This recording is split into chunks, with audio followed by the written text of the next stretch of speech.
Welcome back to the podcast. I am recording this episode to all my introverts out there. So, this episode is a guide that I have put together for all the hairstylists, anyone, in general, that is working with people and is slightly introverted, or you can also adapt this to if you are energy sensitive. This episode is really for you. And I think I have actually put this together a lot for myself as well, because yes, I am highly introverted. I am super energy sensitive. And for the very, very longest time, so I've been working as a hairstylist for over 26 years. For maybe 10 of those years, I had no idea that there even was something called an introvert. I probably had no idea what energy sensitivity was either. Maybe after 5 or 6 years, but before that, no, because that was something that wasn't talked about, and it was something that I didn't know anything about. So when I was working as a hairstylist full-time, I was working up to like 6 days a week, long hours, clients back to back, and I started out when I was young. So when Friday and Saturday came, of course I wanted to go clubbing. Of course I wanted to go to bars and hang out with my friends and potential clients and etc., because I met a lot of people through going out, meeting other people, and also getting clients that way because of my own hair, etc. So when the weekend came, I was usually so emotionally drained. I was so tired that I was forcing myself with alcohol to actually have the energy to go out. And I had no idea why I felt so overwhelmed, emotionally sick to my stomach, felt bad. I had no idea of all of these things. I had no understanding of that maybe I was so drained because I cannot cope with that many people. I cannot cope holding the space for that many people and then go out and be with loads of people. I actually thought that it was something wrong with me. I didn't understand that the other girls that were working in the salon actually got energy by being around people. If you don't know what an introvert is a person that gets tired of being around people. An introvert is someone that needs to have some alone time and works better being in small groups. And an introvert is someone that maybe takes a little bit longer to think through what they're going to say. Maybe they are a bit shy. But for me, I don't think introverts and shyness is the same thing. And I know that it is a trendy thing nowadays to say that you're introverted.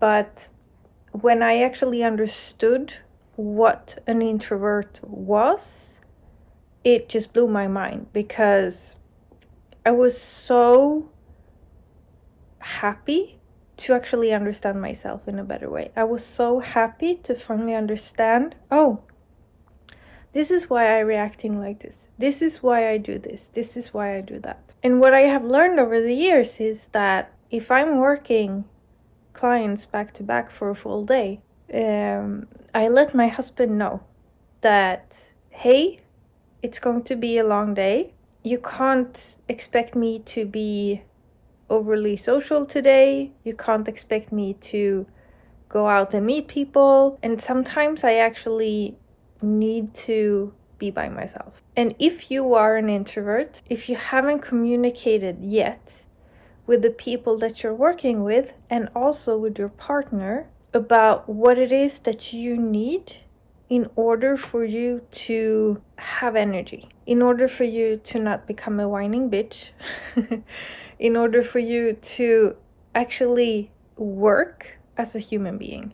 And I know we are brought up in a society where there is a lot of musts and things that we should do, things that we should think is joyful, how we should work together with people, how we should, etc., etc., etc. There is a lot of things that society puts on, like in school. When you're in a big class, you have to go up there and read your paper. You have to do all of these things. I can say I understand nowadays that when I was in first grade and we had to stand up in front of people reading out loud, I was so scared and I was so shy that I jumped every other word, so it actually went faster. And that actually put me into like special class together with all the ADHD boys and me being shy in a corner and being an introvert. And maybe what I needed was to read that paper out loud for the teacher and not the full class. And the amazing thing is, if you are an introvert, you can actually learn to play the game as an extrovert. And you can become really good at it. Something I have learned, something that my husband has learned. But what you need to understand is, what is it that you need to fill up your energy? And what is the things that is a no? And when is your limit? Because if you're working in a salon, taking care of your clients, meeting people all day long, you also need to have some way of recouping that energy if it is draining for you.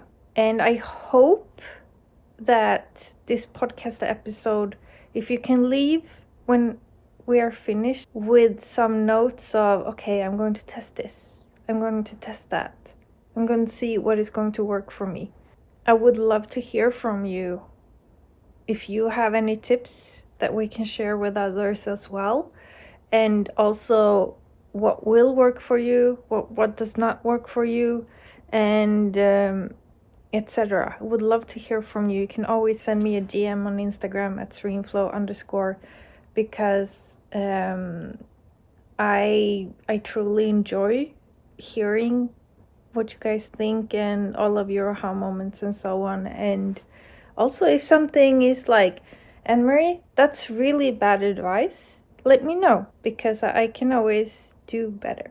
We always can do better. How you can survive as a hairstylist if you're introverted. So this is the guide that I'm going to guide you through. And when I started writing this outline, I ended up with more than I think that I should have written from the very beginning. But I'm going to go through it all because I think it's so important to go through all of these different steps so that you can pick and choose and see what is working for you. So what I have learned for myself is that having a morning routine that works for me is super important. If I oversleep in the morning and I don't do the different steps, I don't do the same steps every single day. I vary them. But if I oversleep, if I rush things, then I am unbalanced. And if I'm unbalanced, then I have a harder time being around my clients in the salon. And that's just what I have learned is the thing that can be triggering for me. I cannot hold the space for my clients. I cannot do la la la la if I don't have time for myself in the morning. So what could be a morning routine for you? This is something that you need to test and really see what works for you. For me, almost every day I try to get some of my breathwork and meditation practice in, because I find room in my life to not react to so much. I can be more in the present moment. I can feel what my clients need in a better way. And it also is easier for me to not be caught up in all the information society. If I start my day with some meditation and breathwork, journaling, then I feel like I am my true self. If I start the day with just scrolling on social media, responding to messages, going this here and there and running to work, then my brain is already scattered. So maybe you need some meditation, breathwork. Maybe you need to work out. Maybe you need to take a really long breakfast. Maybe you need to take a walk in the woods. Maybe you need to walk to work. Whatever that is, think about. When I did that thing, I had a great day. When I do this, I feel better. When I do that, I'm less responsive. So think about, what do you need in the morning in order for you to set up your day for success? And I know some people prepare things in the evening, depending on what type of person they are. Maybe you need to lay out the clothes for the day in the evening. Maybe you need to prepare your breakfast in the evening. Whatever that is, start to think about, what can I do in the morning to set my day up for success? So I have energy, so I don't be drained.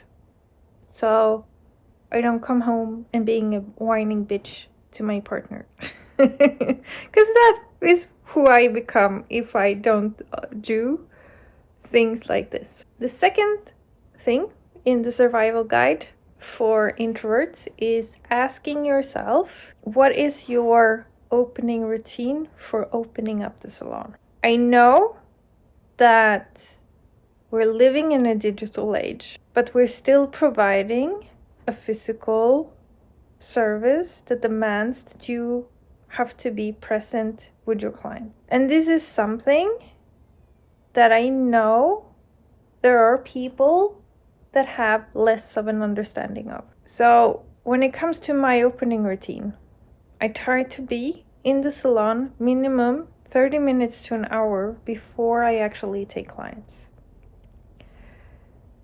I have set up, I call it like my opening ritual. You can call it routine, process, whatever it is. I like putting stuff into rituals. For me, it just involves some more magic. You can do whatever thing you want. I open up, I come to the salon, I clear out the energy that's there. I set my intention. I have a system of responding to emails, going in on social, responding to all the comments there, responding to text messages, listening on the answer phone, etc., etc., etc. Note that I have a phone, a cell phone, that is my work phone, that I always leave in the salon. I never bring it home.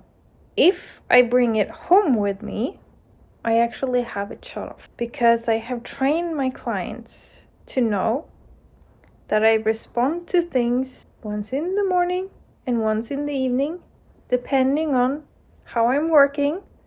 I don't respond to things the days that I'm not in the salon. So I have trained them, even if it takes 1 day or 2 days for me to respond.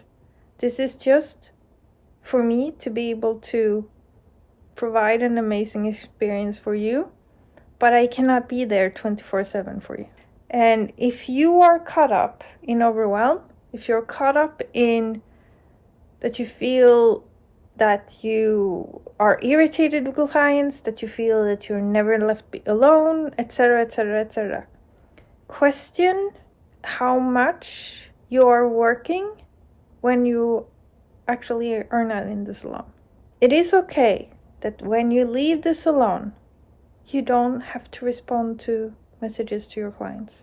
It is actually okay to leave work at work and come home and be present with your family, with your friends, whatever it is that you enjoy doing when you're not working. There is this social acceptance that we have to be there for our clients 24/7. But you can set the rules, but we have to communicate. So I do this when I open up the salon and when I close the salon.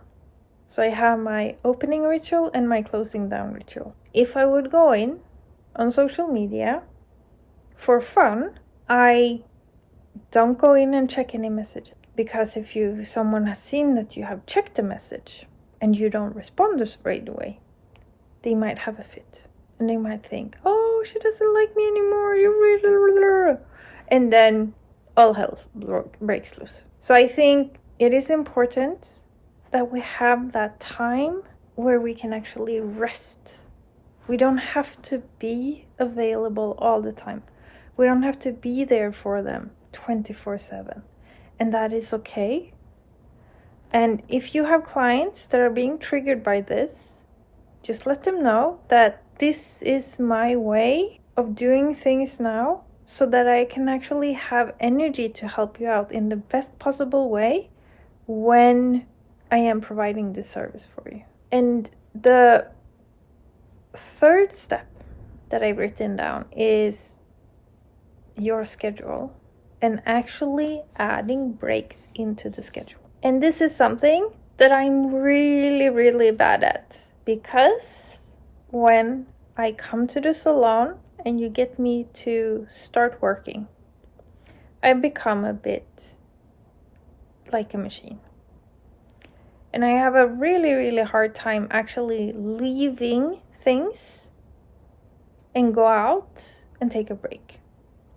When my dogs were alive, that was something that was amazing for me, because every 4th hour they wanted to go and pee. So I had to take them out for a walk. So I had scheduled times in my calendar where I have to take them for a walk. And if I was doing like a big color correction and hair extension work that would take the full day, I let my clients know, hey, I have my dogs, I have to take them for a walk.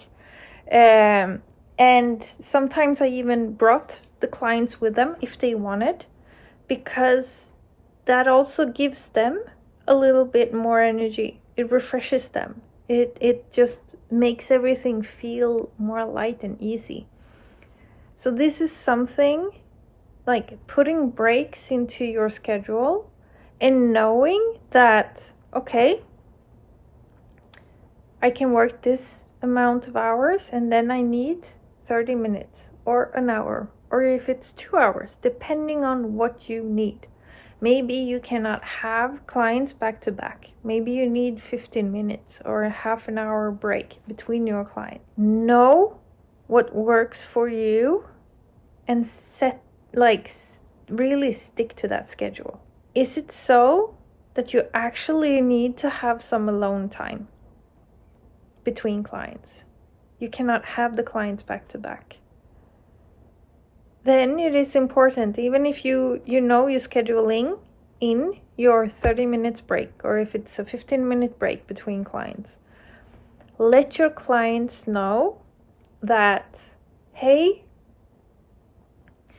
just so you're aware, I know that your appointment is at 1 o'clock. Have a message going out, like, I want to remind you of your appointment tomorrow at 1 o'clock. Just to be aware, I won't let you in before your appointment because I need the time to recuperate, rest, have my food, snacks in between clients, and I need that alone time so that I can show up fully for your appointment and create an amazing hair for you. If you explain to people why you need that alone time and why they cannot come in early and why maybe you need to have them wait in the car until it is their appointment, or wait outside, or whatever it is, depending on your setup. Communicate why. Because not everyone understands and not everyone remembers. But the thing is, what I did is I have an email going out to my clients. So 24 hours before the appointment, I have an email saying like, hey, I'm looking forward to see you. And I want to remind you of, here are like my rules for the salon. Here are my boundaries. And I actually have a video that I have recorded. And I have every single new client watching that video about the rules in my salon. And why I have these rules. When people get that message and then they actually start to have respect for you. I saw a shift because there are always that person that is late or always that person that is early. And I've had people come like 2 hours, 3 hours before their scheduled appointment. And, you know, in their mind, when they're 3 hours early, I should help them. But what people maybe don't understand is when I've been mixing my work, the salon work, and then also my coaching work. But when they see I'm sitting thinking, or seeing just me writing on the computer, or because when I'm creating content like for the podcast or for my Instagram reels or my YouTube videos or whatever it is, or when I'm helping my clients in a way with coaching things, sometimes I need to put things into a system. Sometimes I need to put it into a process. And that demands some mental work for me. And some people don't really understand that I need that room. I need to schedule in, otherwise it won't happen for me. That's just how I work. And I need to have that room to actually sit there. So if someone is hovering around the salon, and I'm actually, just until recently, I had my office and salon in the same space, windows from floor to ceiling, nowhere to hide. So if someone was early and I was sitting there working, sometimes I just ended up being, I'll take care of that client instead, and jumping over my boundary. But when I have people getting that email, watching that video, they actually understand because I explain it in a way that they have some higher level of respect for you, instead of them just showing up and have no idea what your rules are. If you're feeling overstepped and annoyed by people, question, have I communicated my rules to them? And the fourth step is boundaries. And understanding your own boundaries. I have a boundary that I won't let my clients bring anyone to the salon, period. Because I don't have energy for it. The only one who is allowed to come to my salon when I'm working is my husband, because he actually he knows me so well, and he's energy sensitive as well. So he knows when it's actually okay to speak or not. And he's working in the company as well, so sometimes he needs to be in the same space to be able to ask fast questions and so on. But I won't let people bring anyone, because for the longest time I let people do that, and that was one of the things that actually made me think of quitting this job, because I was so annoyed by all the friends that people wanted to bring, or their kids, or etc. And I don't have energy for that. So, and if you are an introvert, maybe if someone brings people with them, that could be something that maybe won't work for you either. The fifth step is to question what kind of schedule works for you. How many hours per day can you work? When do you need to have breaks? And then, how many hours from when you leave the salon do you need to recuperate until you're back again? You probably have indications that your body is warning signs when you've been working too much, when you've done something that is too much. Listen to that and start to look at, how can I put things into my schedule so it actually works for me? And understand how many hours do you need to be at home? And what can you do during that time? Are you the person that just needs to sit in the sofa and watch Netflix? Or are you the person that needs to be in your garden? Or whatever it is that you need to do in order to recuperate that energy so that you can show up again for your clients. The more aware you are of what works for you, the better. When you start to see warning signs, it's actually okay to start to implement more changes in order for you to, again,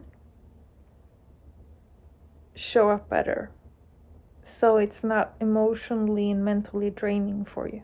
Something that could work for you is step number 6. It's practice mindfulness. If you're working back to back with clients, practice being in the present moment with the task that you're doing at this very moment, and just be more present with the steps that you're doing and focusing on the experience that you're creating for your client and the hair transformation that you're creating for your client. And not stand there and think, I have to do this, I have to do that, tomorrow I have to do this, I have to do that, blah, blah, blah, blah, blah, blah, blah. If you allow that in, it's easy that you become overwhelmed, burnt out, and freaked out. So practicing being in the present moment, practicing mindfulness could really help you to ease if you're have anxiety, ease your anxiety and be more calm. Number 7 is think about noise levels. What kind of music are you playing in the salon? Introverts tend to be more sensitive to high level pitched noises. So for me to have a calm day in the salon, I usually have like meditation music in the salon, or like spa music. I try to find different playlists on Spotify that works for me in that way. And that makes me calm, and that makes the clients calm as well. I have worked in huge salons with loads of people. That does not work for me. I have worked the past 15 years in a salon suite, and that has been the most perfect thing for me. And if you have things that you're really concentrating on, like this is hard, you can actually let your client know, like, hey, this step in the process is really hard for me. Is it okay if we can be quiet for a while and actually not speak so I can finish this, so I know that I'm doing this in the best correct way. And that could be something for you to be able to focus. And if you let people know, they won't get offended. It is if you're just cutting them off, then they might wonder, oh, what did I do wrong? So now I'm going to talk about the level of introvert that I am and have been. And I know that people that get to know me nowadays, they're like, uh-oh, I don't believe that. But as I talked about earlier, I actually have learned to play an extrovert. And when I started working with hair and starting charging for my work, etc., I was so shy, and I was so afraid of people, and I was so uncomfortable that I barely wanted to shake people's hand and let them know what my name was. I don't know where that comes from or what that is about, but there is something in me nowadays as well that when I'm uncomfortable, maybe I don't want to talk to people. When I'm overwhelmed, maybe I don't want to be that person that has to go up and say things, etc., etc. And I actually had to learn, and this is number 8, how to have conversations with strangers. So I actually think that working as a hairstylist for me has really helped the introverted Anne-Marie to be more sociable, because I had to. People were sitting there. So I actually learned, okay, these questions I can ask. And if they respond to that, I can ask these questions. If they respond to this, I can ask these questions. And when blah, blah, and so on and so on. It can help to have them written down. If you write something by hand, it's more likely that it actually gets stuck in your mind. And it's more likely that you remember them. But for me, having these opening things of asking these questions really helped me to be more sociable, to be more comfortable with holding the space for my clients. And nowadays I'm so much better. Now I can take any client and it's not a problem for me. It doesn't matter if it's who it is. It's not a problem for me. But what can be a problem for me is awkward situations when you're at a party and someone introduces you and then that person leaves and the other person doesn't respond back in any way. There's like no communication back. That is when I fake going to the bathroom, because I hate those situations when no one will give you anything back. Then I become this 5-year-old that wants to hide. And that's just who I am. And I just want you to know that even if I can be like that, I am comfortable nowadays to sit on camera and so on. And I don't have an issue with that at all, because I've been learning how to be an extrovert. Step number 9 or thing is leveraging your strengths. And I think that you might be a little bit like me, that you're really good at listening to people. And that is something that you can actually leverage and take advantage of.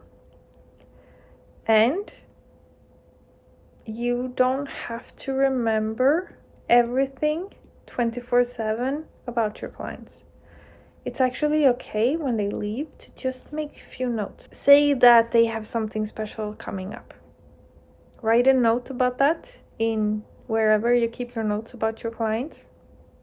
So the next time in the morning you can actually go and check. And then you can ask them about that. Because you don't have to keep everything in your mind. And they will love you for it. For asking that important thing. My husband always joke, he's like, how can you remember everything about your clients, but you have no idea what we have in the refrigerator? And I'm sorry, maybe that's just not part of the same brain. I don't know.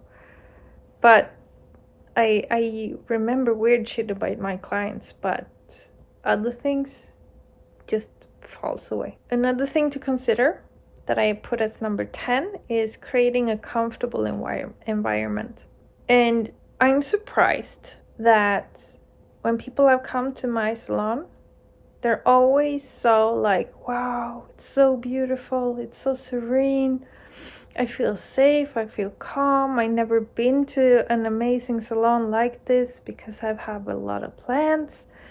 I have had a lot of furniture from Bali that's dark wood with white walls. Comfortable different textures, so people feel comfortable when they come into my space. And I have had this idea that if I am comfortable in my space, other people will be comfortable. So the question is, how can you make sure that your salon is comfortable for you? Think about what kind of personal touches can you put in how can you organize the space so it actually works for you. Don't forget to have your photo and video corner so you can easily take those before and after photos with ease.